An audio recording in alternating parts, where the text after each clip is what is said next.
What's up, real MVPs? Ricky Widmer here, and welcome into another edition of MVP Games Live right here on either twitch.tv or you may be watching us on YouTube.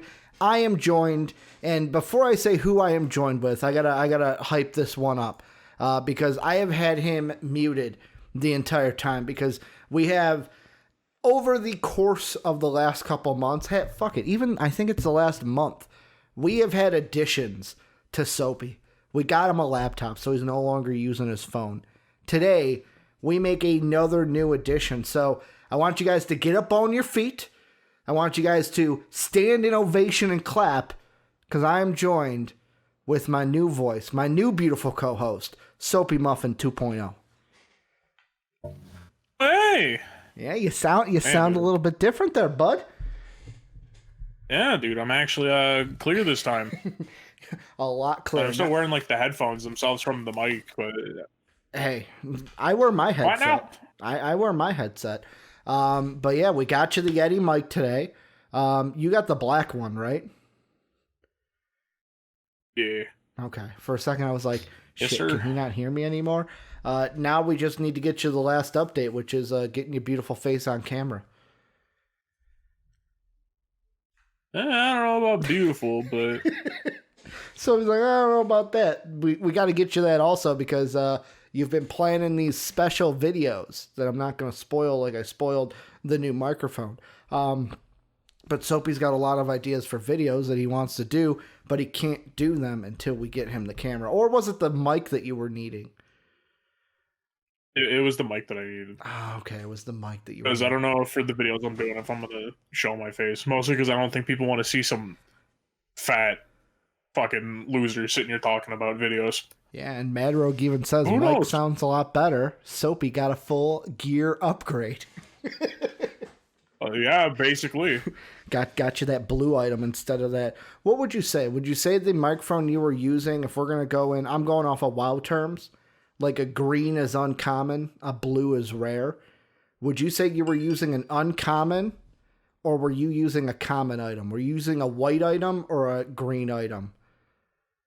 I'd say white item. Okay, so going from the common item up to the rare item, which is the elusive Yeti microphone. But yeah, we got a jam-packed show today, Soapy. You asked me yesterday as we were watching the pay-per-view and the watch-along what we were going to do for Mold Breaker Monday, and guess what? Today's not a Mold Breaker Monday because we didn't have a show Friday. We didn't have a show Thursday because of Deep Thought. So we're going to have a trend-setting Tuesday yet again. I do have an idea for that show tomorrow, Soapy. I just forgot to tell you. So I will tell you off camera because I want to leave it as a surprise for all the beautiful people watching out there. But it should be a banger if Soapy's on board with it. That's the thing. Like, it's got to be something to where both of us can be able to talk about it. But I do have an idea for that, Soapy, that I will run by you after the show.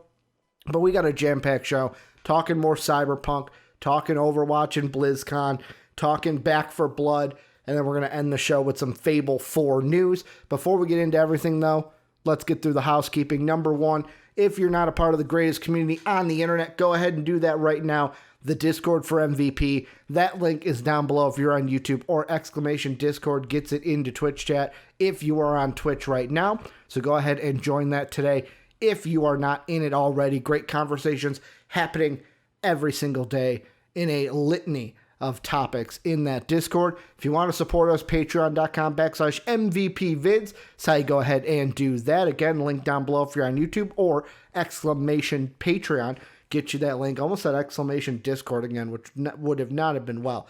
If you're on Twitch, !Patreon.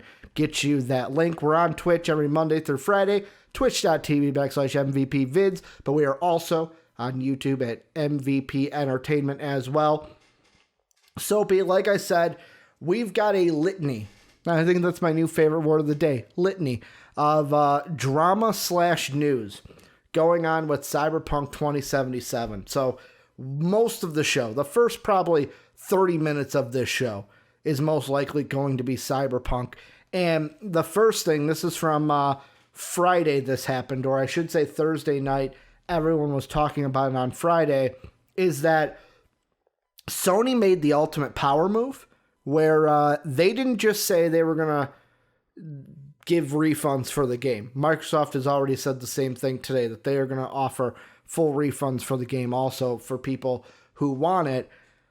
But the PlayStation Store, Sony or SIE, basically said we're taking the game off of the PlayStation Store until further notice. The exact thing that they put out is from the Polygon article. It says the PlayStation maker announced the refund offer via Twitter and its support account, saying this: SIE strives to ensure a high level of customer satisfaction. Therefore, we'll begin to offer a full refund for all gamers who have purchased Cyberpunk 2077 via the PlayStation Store.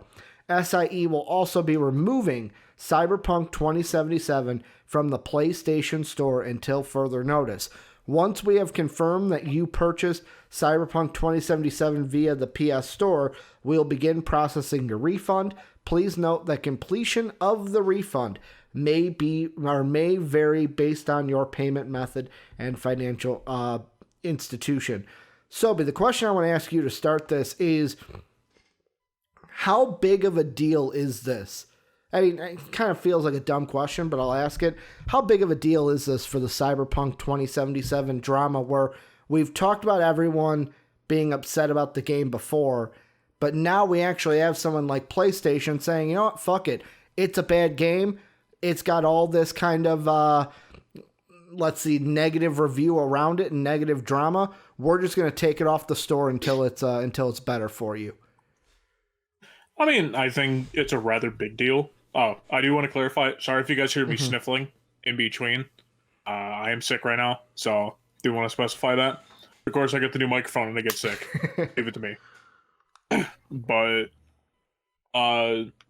I think it's a big move. I think it's showing that it almost seems like companies are not going to be tolerant of buggy games anymore. Mm-hmm. Now, obviously, we're going to have to wait and see if that is the case. I think this is them showing that at this point, there's no more like, oh, it's a buggy game, whatever, you bought the game, get over it. It's slowly starting to become more of a, oh, this game's shit and a lot of people don't like it. Fuck it, we'll just remove it from the store. Yeah. It's that company's fault. That company's going to have to appeal to us to make sure it's back on the store again. Mm-hmm. Because, like, I think it's a big deal. Because what I've heard, and don't mean to cut you off here, is what PlayStation, their kind of refund policy, I've never returned a game via the PlayStation Store. But at the same time, I've also been a person that it's like, I've always understood that maybe I shouldn't have understood this. I just always thought that this was a risk you play as a gamer, where it's like, if you buy a game and it's a bad game, well, yeah, I can go and sell it back to GameStop and get maybe a quarter of my money in store credit back. Yeah, you'll get a total quarter back at GameStop. I can get a lucky quarter in GameStop fake money for that game. But I mean, it's understood to me, it has been for my life, is, all right, that was a bad investment. I shouldn't have bought that game.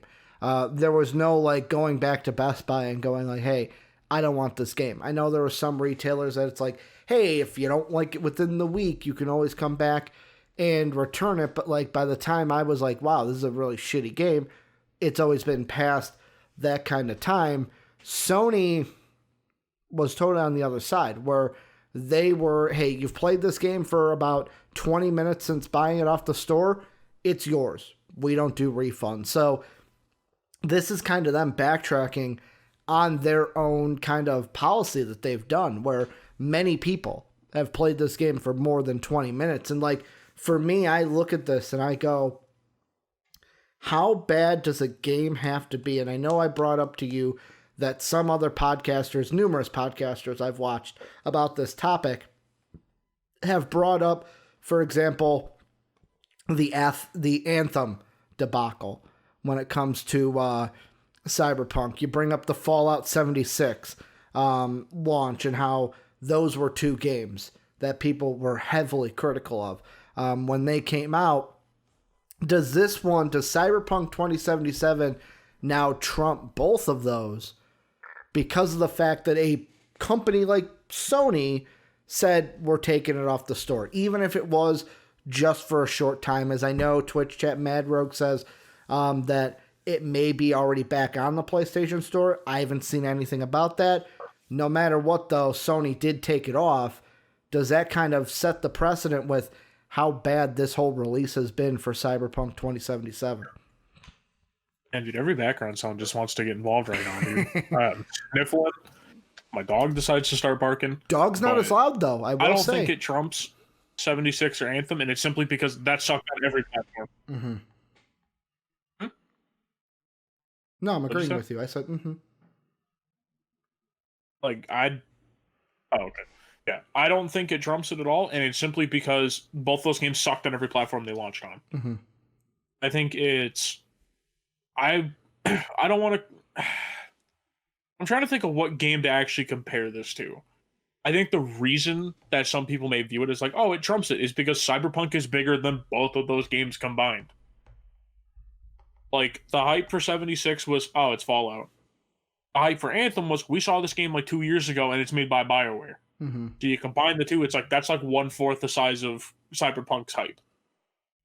That's the only reason why I think, like, you could make the argument that it trumps it, is because of how popular Cyberpunk was expected to be.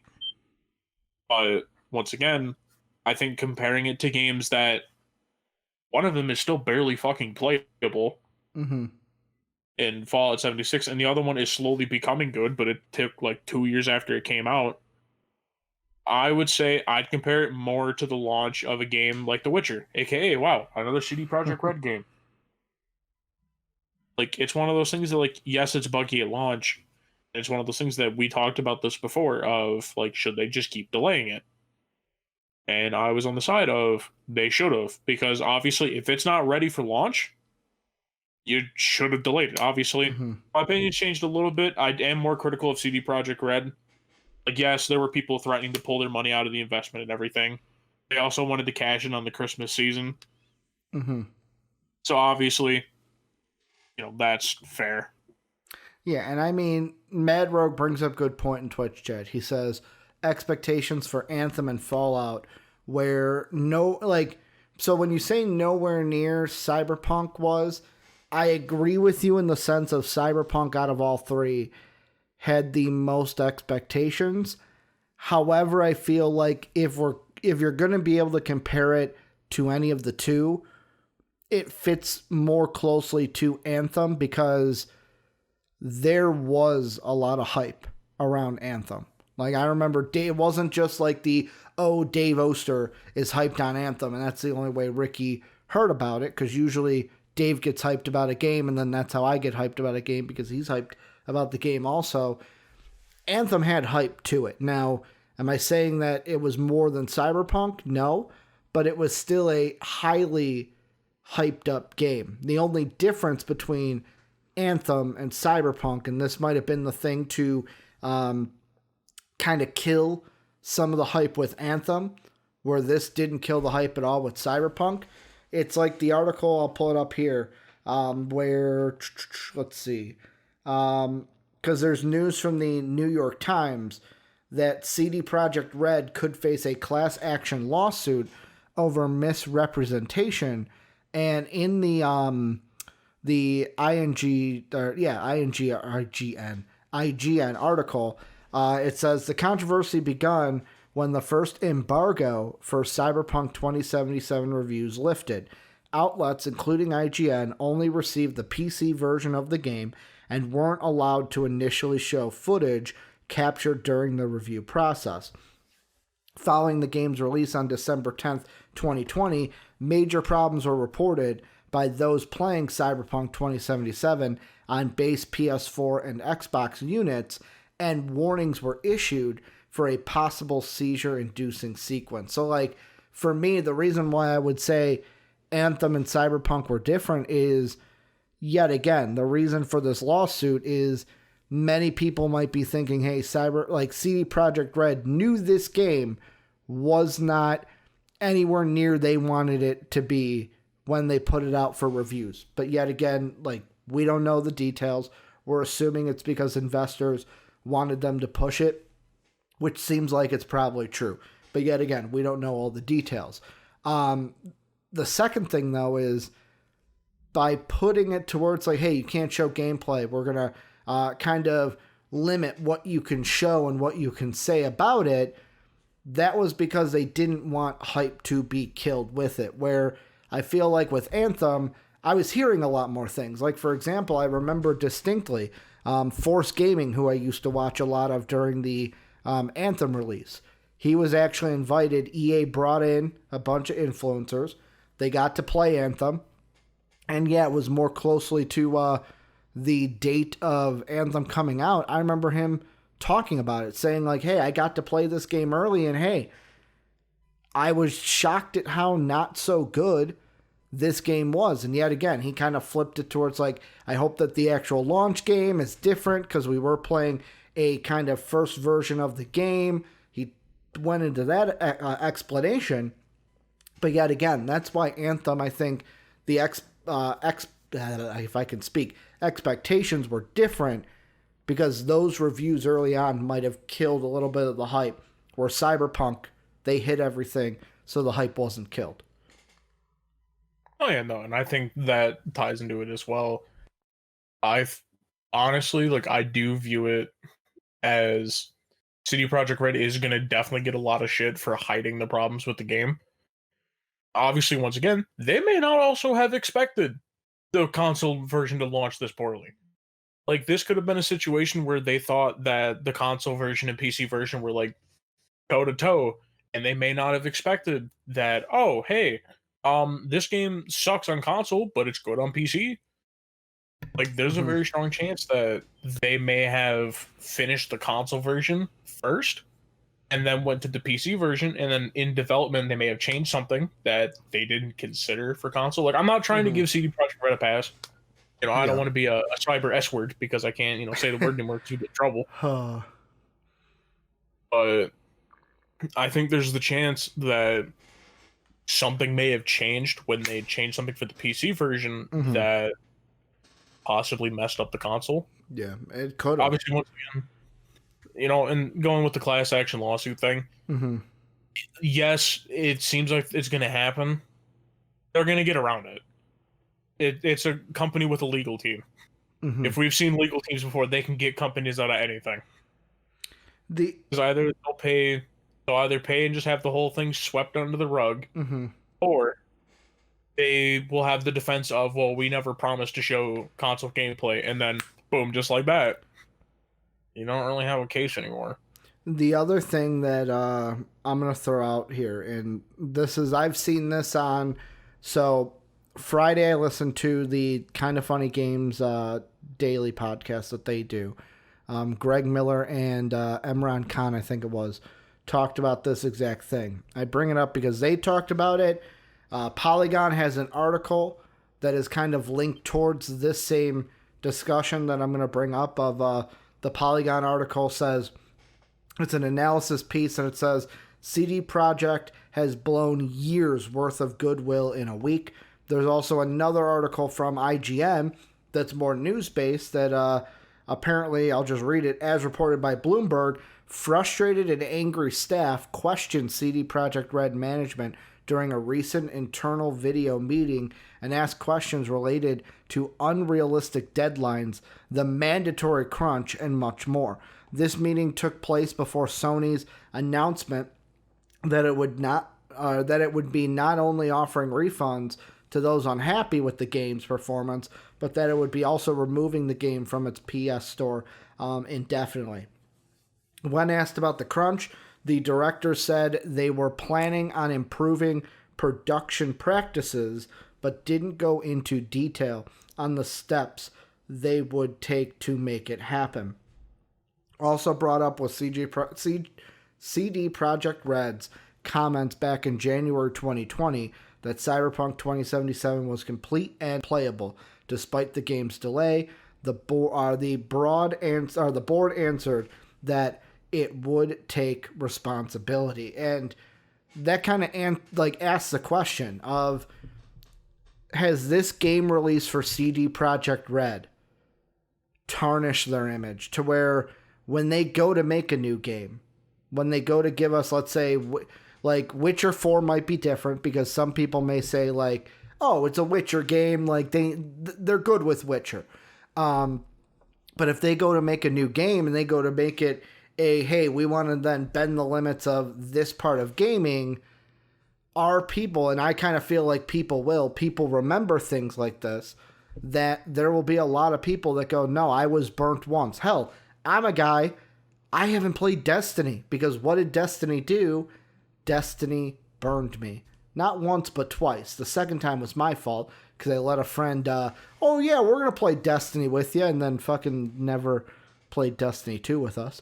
But I mean, I'm one of those where it's like, I was burned by Destiny, fucking, I'm never playing Destiny again. Will this game be the same for some people, Soapy, where CD Projekt Red, their reputation is tarnished now because of how bad Cyberpunk 2077 has been? No, it's not going to be tarnished because I guarantee it in a month when they actually fix everything in the game and it's good, people are going to forget how bad the launch was.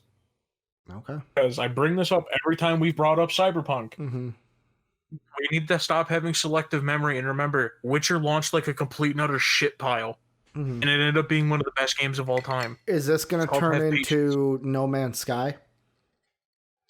No, because with No Man's Sky, that was literally, we just got straight up lied to. No, but like, I'm saying like, got it in the game. I'm not saying like exact like copy for copy, but I'm saying at the point of like very rough launch. But then as the game had life and went on, it got better. And then I feel like people now forget about like how many criticisms we had about No Man's Sky when it came out, because right now it's a good game. Well, no, I mean, people still criticize it. Okay. They lost an entire mass of their player base. Okay. The thing is, what's going to happen? People are going to see that, Cyberpunk launched bad. It'll launch on next gen. It'll have all the changes they're doing now. It'll probably launch pretty good on next gen. Boom. All those people are going to forget about it. And they'll just be like, oh, that was last gen problem. Like, that's the thing. That's why I'm saying people need to stop having selective memory, because yes, we've been like, this is going to have it to where you're going to have the people who are like, well, I was burned by CD Projekt Red once. Those same people will repeatedly buy any game made by EA, any Bethesda game. Yeah. And literally just 90% of game developers. They will buy the exact same games when they've been burned multiple times. Oh, I fall into the category. If I could speak English. We both can't. I buy every Bethesda game, and every one of them is a buggy hellhole. Yeah. Like, my whole thing that I've said, and I stand by it, like, I've watched people play CD Projekt Red on the console version, and when I hear unplayable, I look at what they're experiencing, like, that's not unplayable. It's, like, it's hard. It's hard to play the game. That doesn't mean it's unplayable. Unplayable is when literally the game does not work. Yeah. I mean... AKA, shit that happened to me in my first Skyrim playthrough. I literally could not beat the game because an NPC broke. And it was never patched. I will say, unplayable, though, can be to where it's like, for example, there was one point early on with Shadowlands where it was very laggy for me, to where I was telling Dave, I'm like, I'm still going to play it because I expect a patch to come through and fix this, but it was almost unplayable because it's like, fuck it, like, I don't want to go through this. I like, why should I, like, and that's another thing where it's like, you put the little carrot for Mad Rogue, because he said it that he feels like gamers expect lousy launches nowadays and a huge patch incoming. My question is, does it have to be like that, and should we demand better? Like, what should be the thing with this Cyberpunk situation? Should we expect games to come out lousy and just expect them to be fixed in a week patch a week after it comes out? Or should we expect, hey, take the time needed, give me the game at a playable state right away when it comes out? I mean, it definitely should be. We should expect more, but we're not going to. Okay. Because you're going to have the people that every time a delay happens, if a game's not ready, oh, well, this game's obviously going to be fucking terrible when it comes out. You have those people. You have investors who aren't willing to wait it out. Yeah. Like, that's the problem. With the gaming industry at this point, all love and passion for the games are not there anymore. Mm-hmm. At this point, it is literally people are doing this shit for money. I think that most gamers though would be understanding if companies were more upfront. Like, hey, we know that, like, because I've even had it to where games have been delayed, but the thing that I appreciate is when the actual like devs come out, like I shouldn't say the devs, but like the actual like team comes out and says like, hey, we know this fucking sucks. We know that you want to play this game as soon as possible, but we want to go ahead and give you, like when Halo was delayed. The Halo base, it sucked that this was not going to come out with the Series X, but it was I felt like Xbox and mainly Phil Spencer, when he talked about it, was like, hey, I know this sucks, but we're doing this, and 343 is doing this so that it will be a good game when it comes out, so that we will give you the game that you deserve. Like, me as a gamer, be upfront with me. If you're upfront with me, I'm not going to be angry. To me, the problem is, oh, this game is hyped. We want to ride the hype train as much as we can on top of the suits behind it, to where it's like, hey, I've pumped money into this for you. I want my return now. I don't want to wait on this investment. Yeah, and with the PlayStation thing, or well, not with the PlayStation, with the Halo thing, people have also already started shitting on Halo. This delay has literally caused a lot of people to not be interested in Halo anymore. There will always be people like that, though. But it's like, there's people on both sides. Yeah, there will be people on both sides. But which side do you feel like there's more of? People shitting on it, or people being okay with it? And honestly, it's like, if you're gonna shit on a company for being like, hey, we know this sucks, but we're gonna delay it so it's a better game for you, I kind of almost look at it and go like, okay, if you're gonna shit on a company for that, then fuck it. They don't need you. They don't need you to play the game. Yeah, I know they want your money because money rules the universe, but it's like, then you're never a fan of the game, because you should want the best game. I know it sucks to have a game delayed. It does. You're hyped for it. You want to play as soon as possible, but what would you rather have? A shit game on release, or them say, hey, we're going to take a little bit extra time to make sure it's good, and you have a great game on release? Which would you rather have? I mean, I'd rather have a great game on release, but once again, most people at the same time, like Matt brought up, most people don't care if it's going to be a bad launch. I know. And that's the whole thing. People just like to bitch and complain.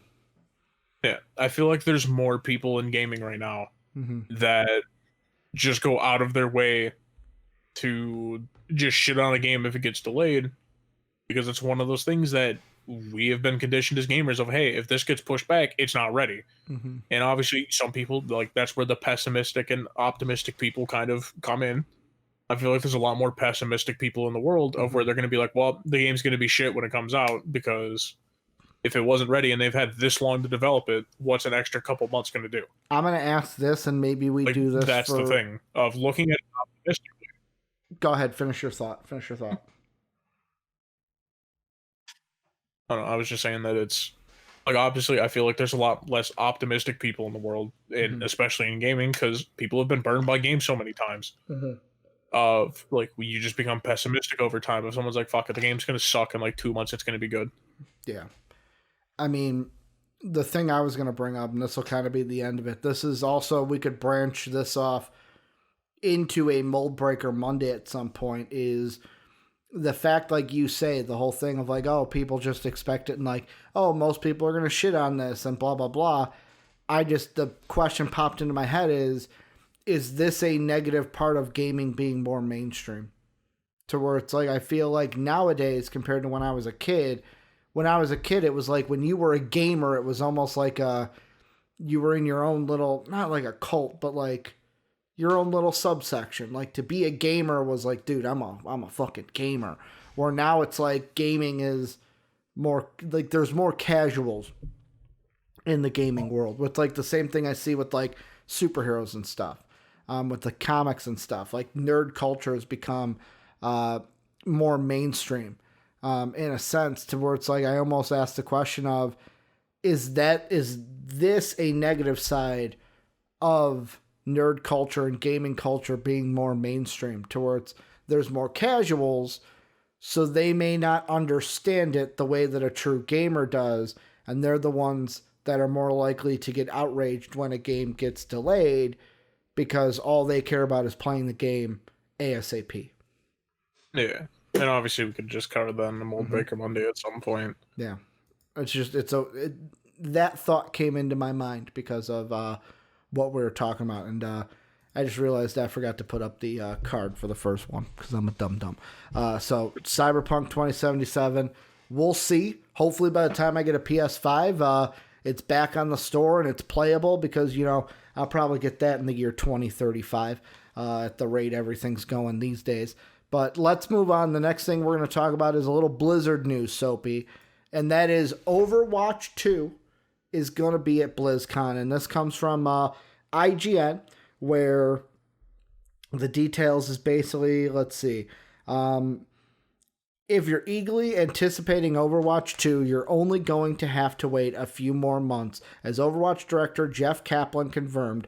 An Overwatch 2 update is scheduled for BlizzCon Online in February. In a quick new developer update, Kaplan confirmed that Overwatch fans will learn more about the upcoming sequel at BlizzCon Online, which takes place on February 19th and 20th. The two-day event is an all-digital replacement for the company's annual BlizzCon, which is typically a live fan event in Anaheim, California. Due to COVID, blah, blah, blah, they're having it online. Overwatch 2 is a sequel to Blizzard's competitive PvP shooter that will expand the lore and universe with a story-focused PvE mode. There will also be new competitive maps, modes, and heroes, but those additions will also be coming to the first Overwatch for free. Soapy, thing I wanted to kind of shoot out for this is what do you think they show us at that BlizzCon presentation? What do you think that is like for the Overwatch 2 and the Overwatch part of it with Overwatch 2? Do they show us a story trailer? Do they hit most of the story? What would you be doing if you're Jeff Kaplan and the Overwatch team? I would be sorry about the dog. You're good. I'd be addressing more of the questions people have. Just what the hell is Overwatch 2? Mm-hmm. Because the whole thing is like, we were told multiple times, like, oh, it's adding this, it's adding this. It's like, so is this a new game or an expansion? Mm-hmm. Because like, you can call it Overwatch 2 all you want. It could just be Overwatch 2.0 and just be an update. Yeah. Like, that's my thing. Of just, please, for the love of God, explain, is it going to be an actual game or an expansion? Mm-hmm. My other thought is they're probably going to show heroes, because I'm not going to lie, most of the recent heroes they've released have been boring. Yeah, I think the last one was was it Baptiste, or was it let's see, Overwatch? What was released since Baptiste? Heroes release date. I'm thinking of the wrong one. The guy who floats, basically. I've been out of Overwatch for a little bit. Talking about Sigma, that guy. Yeah, Sigma. Sigma. I forget what her name is, but I think it's like Echo. I think that's what her name is. Yes. So Echo. Echo was probably the last one. What was it? Echo and then Baptiste were the last two. I think Sigma came out after Baptiste. Okay. So I don't remember. I haven't played Overwatch in like a year. Yeah. All I know is that because I'm looking at the heroes now, and it's like, since I got out, it was Echo was the last one. Then Sigma, Baptiste. And then after that, I would have to, because like Moira, I remember, new. Brigitte, I remember, she was a new one. Ashe, Wrecking Ball. But like, yeah, the last three were Baptiste, Sigma, and Echo. They haven't had one since Echo came out. Yeah, so it's one of those things that, please, for the love of God, show us what we're going to be able to expect in characters. Mm-hmm. Because every time I see Overwatch, I'm just like, okay, I took months break, and like the only thing that's changed is like one patch. Yeah.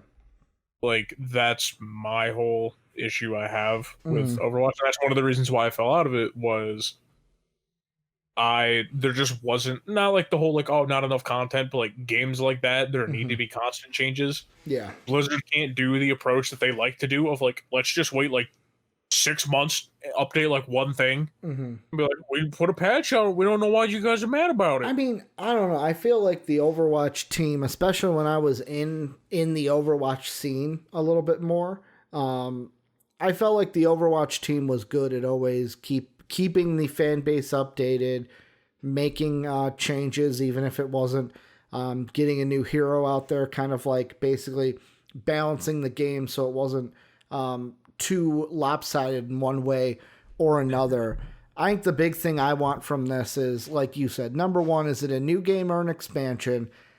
I kind of feel like I would go more so in the sense of like, I would say more so it's going to be like, oh, this is a new game. However, it's going to be like, hey, every hero, like they said, that comes to this will also be in Overwatch 1. The thing I think they are going to heavily pin on is the PvP aspect of it. I don't know if they give us a gameplay trailer of what the story mode looks like. Like, to me, an ideal one would give me a cinematic trailer setting up what the story is going to be. Then give me a demonstration of some of the gameplay within that PvE setting, because like, is it going to be like the PvE stuff we saw in Overwatch? For example, they had the Omnic Crisis thing where it was like you and a team take on the Omnics while they are invading. They also have the Halloween stuff where it was the Dr. Frankenstein, basically he's sending waves and waves of things. And is it just going to be like that, but an actual game, or will it be different in that sense? And then I also want to see, like, give me new characters that you're going to have, but do the Blizzard thing, which give me the cinematics for it. Because to me, that's the best department in all of Blizzard, is their cinematic team. If they give me that, I'm happy. Show me the story. Show me some of the gameplay for the PvE spot. Show me new characters and cinematics. Yeah, I think just my whole thing with the way that I'm looking at it, of if the only difference is a PvE, don't make it a full game. Don't charge $60 for it, because you're not going to have enough people who are going to be like, wow, Overwatch story, I want to spend $60 on that. You're wrong. There are people that will, depending on how long that story mode is. Literal dog shit and gamer girl bathwater. Overwatch fans, I almost said Overworld. Overwatch fans have been, and maybe it's just me, maybe I'm the only one in this camp, have been clamoring for this story. I've been intrigued with this story for so long, with all these cinematics. Give me something that kind of gets me into this world, gets me into all this lore that they've built up, but I've only been able to experience it through cinematics. But are you going to pay $60 for it? Yes. Like, if it's going to be like a 16-hour story mode, yeah, it's not going to be 16 hours. I'm just saying. No. I'm just saying, if it is like that, yeah, like, it depends. How long is the story mode going to be? It ain't going to be 16 hours, I can tell you that much. You never know. Maybe they make it that long. I know Blizzard called it off. It's going to be 16 hours. Maybe. We never know. 4 hours, try to jam pack everything in. It's going to be a mess, and everyone's going to be like, I can't believe I wasted $60 on this. Do you think they show off any new maps? Probably. Okay. They should. Okay. But that's the thing. I think, obviously, a lot of people do want to play PvE. Mm-hmm. The main thing is, the biggest draw with Overwatch still is Overwatch League. PvP, yeah. You need to show, like, new characters, new maps. If you're changing up gameplay in any way, I think that needs to be shown to people. Because otherwise, like, what's my incentive to buy the next game? If all the stuff in Overwatch 2 is going to be in Overwatch 1, why buy the next game? Mm-hmm. Like, that's my thing. A story mode is not going to sell me on Overwatch. Mm-hmm. And also, I didn't buy Overwatch story. And also, looking at Video Game Chronicle, I guess there was also a tweet last week where Overwatch 4, Overwatch 1 released a new map called Kanezaka, which is a new free-for-all map. So they announced that on top of saying that, hey, Overwatch 2 will be at BlizzCon. Soapy, let's move on though. Next thing we're talking about is a game we did see at the Game Awards. This was one that we heard about beforehand, saw an updated trailer at the Game Awards. They also announced the cold alpha for the game that you can play on PC, Back 4 Blood. And Polygon has an article that I wanted to hit really quick that is titled Back 4 Blood adds new complexity, bravado to the Left 4 Dead formula. And in this it says, let's see if I can find it. In Turtle Rock's take, the survivors here are more than just survivors. They're capable, confident, and wisecracking zombie killers, not the likable every man and every woman archetypes of Left 4 Dead's characters. You are amongst a handful of survivors that were either resilient enough to make it through a year of complete chaos, or you're actually immune, said Phil Robb, co-founder and creative director at Turtle Rock, in a video presentation. The immunity gives the main characters a sense of bravado and confidence that normal folks don't have. You're no longer trying to find a safe space. You're trying to create a safe space. The cleaners, Rob said, accomplish that by going out guns blazing and killing as many infected as you can. Chris Ashton, Turtle Rock co-founder and design director, told Polygon that the studio wanted to change the attitude of the zombie genre, not just focus on a dire sense of apocalypse, but on what comes next. There's been a real influx of popularity of zombie stuff, especially in the last couple of years, whether it's television or movies, streaming services, and other games, Ashton said. If you watch a lot of them, at some point, you get to this point where you're kind of tired of it because there's never any hope for the future and there's never a way out of it. It's just the end of civilization. You're just witnessing the candle blow out, basically. And so we've really wanted to really fight against that. Soapy, in your mind, is that a good thing for the zombie genre? Basically have it towards like, hey, you're not an every man, every woman. You're not fighting like, oh man, I'm scared because these zombies are new to me. But instead, you're a badass that's like, no, I fucking can take you on, and I'm going to take you on guns a-blazing. It's a fucking great thing. Mm-hmm. Because I think that's the thing that was making the zombie genre so stale, was it's the exact same approach with a different skin. Of, like, obviously, for instance, you look at, like, a lot of zombie movies as well. It's always the same thing. People call it doing an average everyday thing. Oh no, something happens and the zombies show up and now they're stuck in this building and they have to fight their way through and they're all scared. It's literally how every zombie movie is. Mm-hmm. Every zombie game plays exactly the same, like not exactly the same as each other, like gameplay wise, but they're all similar story wise. Average people trying to do something. Like the only one that kind of broke the mold was Resident Evil with some of their zombies. Because it's like, oh hey, these people specialize in killing zombies. But they also just so happen to be here when the zombies are here. Mm-hmm. Like, I think this is a good mold breaker for the zombie game, like zombie game idea, and it's simply because of the fact it's taking a different approach. Yeah. It's not using the cookie cutter, whatever, these people aren't going to care. Now, there we go. Boom. You can care about the fucking, look at that, guys. We got all these things done.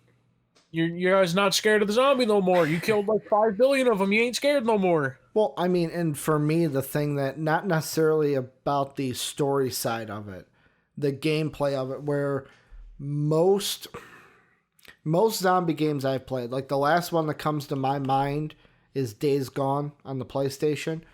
Great game if you have the opportunity to play it and have not, go ahead and play it. But even that one, it's like you're almost, the only time you went guns a-blazing was when you were, and not even really, like, there were times where it's like, okay, I gotta take on this horde of zombies.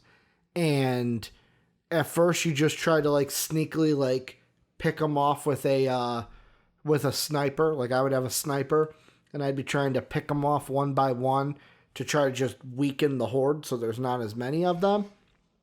But hell, there may have been one it's like, shit, they found me. And then I'm fucking basically running. I'm not guns a-blazing. I am running, trying to find ways to turn around, shoot some of them. And that's the only time it was really guns a-blazing. Other than that, it's setting traps, picking them off silently with a knife. Where this sounds like this may be the only one that we've seen in a while where it's like, no, you're not going to sneak around to try to sneak up behind the zombie and kill them so that they don't know. You kind of want them to know you're there. To where it's like, hey, me and my team, we're going to go in, we're going to try to kill you. Who knows if this actually works?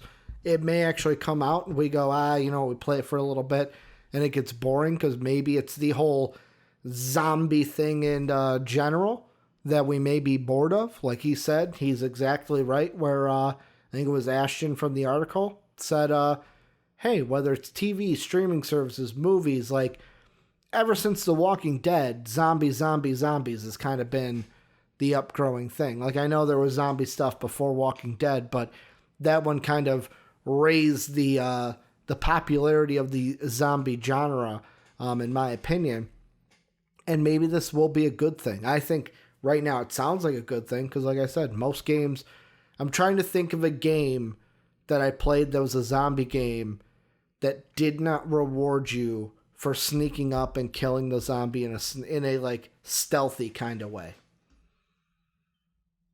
Yeah, and that's something that I think needs to be addressed of, can we stop having it that every zombie game is, we're scared of this thing? Yeah. Because even games like where you're encouraged to kill them, like Left 4 Dead, the characters are still scared of them.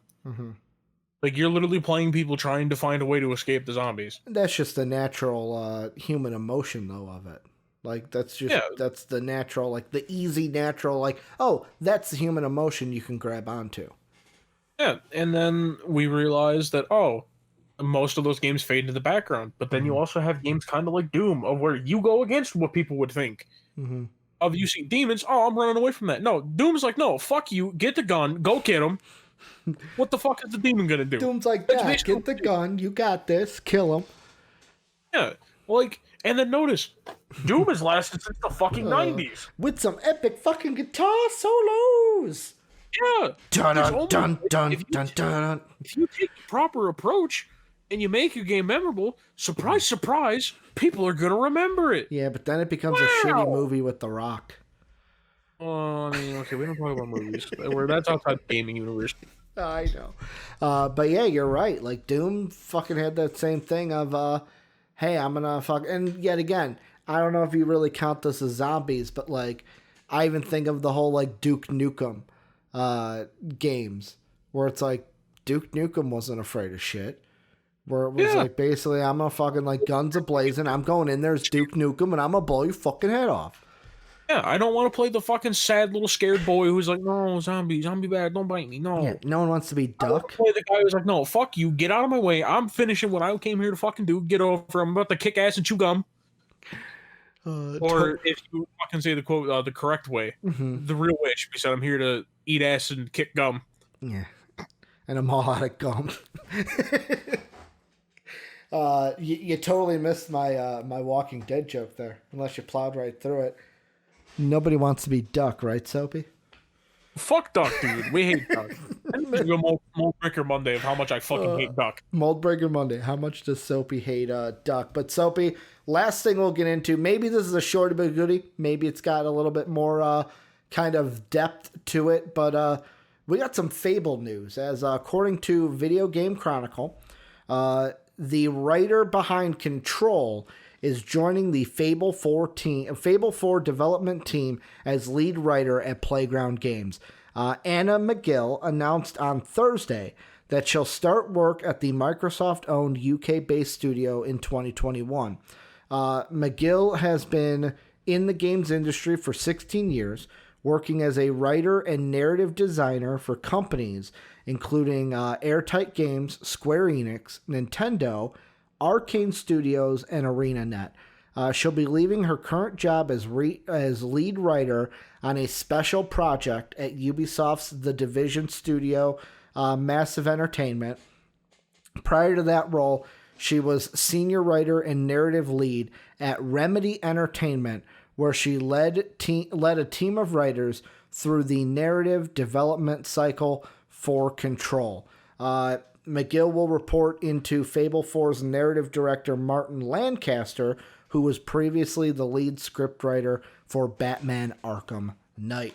So Soapy, Fable, it's a game you're very excited about. When we saw the little trailer, I think that was at the Xbox showcase, of the little fairy, and it got sucked up by the frog. You were excited. You just wish we saw more of it. Control, a very highly receptive, very good reviews from Control. I have it purchased. It's on my. It's one of those games where I bought it in a sale. It's in my PS Store. I have to play Last of Us first, because if I play Control first, Soapy will literally come to my house and blow my brains out with a gun, probably. But what are your thoughts on Fable getting a writer from highly acclaimed game such as Control? This makes me even more excited, because this is probably going to actually be an insanely good story. Like, the thing with Fable has always been, it's the goofiness of the game, like, trumps the story. Like, obviously they have, like, Fable had, like, good stories. But, and, like, when I say good, I don't want to say, like, I use the word good loosely. Like, it's a solid base, but, like, it falters at some point, because all of them kind of falter at some point. Of where, for instance, like, Fable 3, for instance, like, the first half of the story is good. The second you get to, like, where they kind of present the end, like, the end of the story, it's like, I'm kind of bored at this point. Like, the story's kind of done. You could have ended the story by now. Like, I think having people who have worked on a game like Control that has such a good story, I think is going to allow them to get over the one hump Fable's always struggled with, of keeping people interested the whole way through. Yeah. And, like, Fable is one that, yet again, because, correct me if I'm wrong, Fable's always been an Xbox exclusive, right? Yep. Okay. Well, Xbox PC, I should say. Because I never played Xbox, obviously being a PC or a PS person. Soapy, it's a lot more than 4. Don't say things. Don't answer questions you don't know the answers to. I will answer that question in a second, because I will blow people's minds. But yeah, for this is something to where, like, if you're a Fable fan, I'm excited for you, because I heard so many great things about Control that when I saw it on sale, I went ahead and was like, oh, fuck it. Like, I need to go ahead and get this so that I can play it. To end the show, I will answer Mad Rogue's question of how many games in my library I have not played. I'm going to do this off the dome. Last of Us 2. Control is sitting in my library. I haven't played it. You actually played, by the way. Well, Last of Us 2 I haven't played. No, it's saying, he was asking, what games have you actually played? Oh, because a lot of times when you bring up the game, I just haven't played it. Have I actually played Avengers? I'm trying to think. There were Avengers, MLB The Show, Madden, the Call of Duty beta, but I haven't bought Cold War yet because I was gonna wait until I get my PS5. Oh, and I thought there was one more. Fall Guys? Yeah, Fall Guys and, like, Dead Cells. Those are the ones that I've played. I have a ton of games I haven't played. Blame fucking, yeah, like 4 or 5. Okay. I thought you were talking about games I have not played. Because, yeah, that's a lot. Like, that is a shit ton of games. You know, it's the one I really should fucking play, but I can't play it until I beat Last of Us 2, Soapy. It was on sale at the beginning of the pandemic, DBZ Kakarot. I heard so many great things about it, and I saw it on sale for like $10. And I was like, fuck, I gotta get this. Like, I've got to get it in my library. All, so. What? So if you've played one Dragon Ball game, you've played them all. I haven't played any Dragon Ball game. That's the problem. You didn't even play, like, the old ones, like Budokai Tenkaichi? You haven't played those? Nope. I just watched the show. I never played the games. Hope you'll watch the show. You basically have already played the games. Yeah, I know that. I know Kakarot just follows the show, but like Literally every single game follows the show. Like I don't know. I fucking love the show, so like I was like, fuck it, I want to play Kakarot, and I want to actually Kamehameha some people, if you know what I mean. But any final thoughts, Soapy, before we wrap this shindig up? At some point, Ricky will play more than like 6 games that he owns. When I learn to put WoW down. Yeah. When I learn to put the World of Warcraft, when I learn to take that crack pipe of World of Warcraft and fucking put it down. Yeah, I can't wait for when the PS6 comes out and you still haven't played Last of Us Part 2. I will play it before the PS6. Will you, though? The PS6 will easily be like 5 years away. Well, yeah, and you know what's going to happen in 5 years? More games you want to play are going to come out. I will play it this week, Soapy. I told you that yesterday. I'm saying it now for all the world to hear. I will play it this week. I will start The Last of Us because I want to replay 1 before I go to 2 because I want the story of 1 fresh in my mind, even though I've already played it. And I know exactly what's going to happen. It's going to get played once. You're going to take a break from it to play WoW. Then you're going to start playing fucking Then you're going to go back to WoW. I feel like I'm being personally attacked right here. I feel like I am being personally attacked. My hands and knees. Be like, Ricky, please, for the love of God, just play the game. I told you I will start The Last of Us this week. I will start it this week. Soapy, I asked you before the show, but I never got an answer, so I guess we'll do it now on the podcast. We're only doing 3 shows this week, right? We're taking the Christmas holiday off. I mean, I'm down with that if Dave's down. Okay.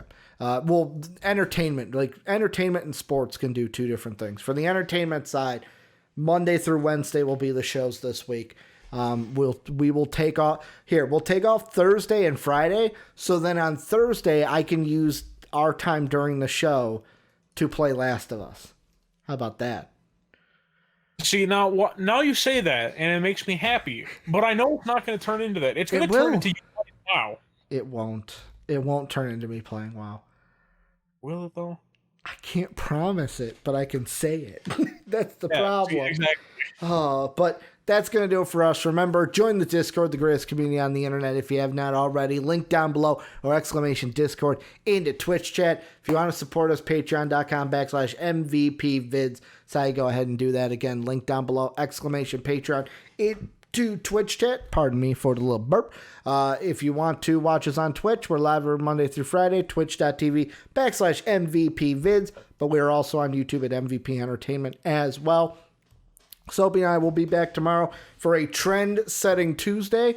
I got an idea for Soaps. Just got to make sure that he's on board for it. Then we'll be back Wednesday to close up the week before taking Thursday and Friday off for the Christmas holiday. For those of you sticking around, MVP Sports is coming up next, so stay tuned for that. Thank you guys for doing everything that you do. And as always, have a good day, everybody.